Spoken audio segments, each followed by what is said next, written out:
Okay, let's talk about a few more principles. The principle of confining yourself to the engagement. Okay, I'm going to explain.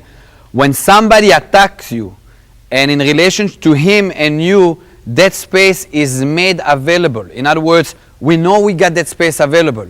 You need to learn to be effective in the tightness of the engagement. In other words, if you start relying on more room, maybe the environment is not going to give you more room. In other words, maybe you're in the tight environment, you're in a small room, maybe there's a car, and basically you don't have availability. Whatever route he took to attack you is obviously available. Whatever route you're occupying is obviously available. You're going to need to learn to be effective within that. In other words, it's very important that you learn to jilt your body when you hit in tight motion. It's important that you learn to use your elbows and your knees, because anytime you use elbows and knees, you're basically occupying the environment you have. If you start wailing and starting throwing punches, you're going to need more room, and the room will not always be available, so that's very important.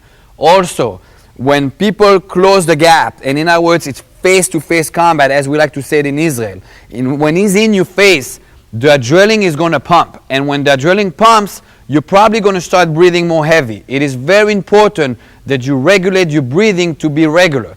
If you start hyperventilating, you're going to lose it. Emotionally, you're going to decompose, and it's going to seize you. It's important that you stay relaxed. Also, don't hold your breath. You hold your breath, especially when you start throwing techniques, it's going to retract your muscle, and then you're not going to be able to deliver techniques. Every time you deliver a technique, you're projecting. Anytime you're holding your breath, you're retracting. It's important that you breathe within your techniques, you stay calm, and you work everything tight. Make sure that you only occupy the environment of the engagement, not relying on more space. It is important that you be able to inflict damage when you're up close. Don't always rely on the room. A lot of times you're going to end up close. If it's standing up, if it's on the ground, maybe you're in a car and you're right next to each other, you need to be able to apply your techniques when you're up close. Everything has to be a jilt. You don't have to rely only on the traveling, okay? You can also grab and pinch. Anytime you grab the skin and you pinch, it's going to short circuit him.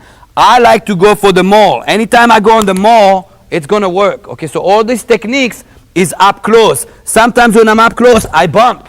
Anything that works to jilt him. You're trying to short circuit him. Not every shot is the knockout shot. Okay, anytime as you close in, use those techniques.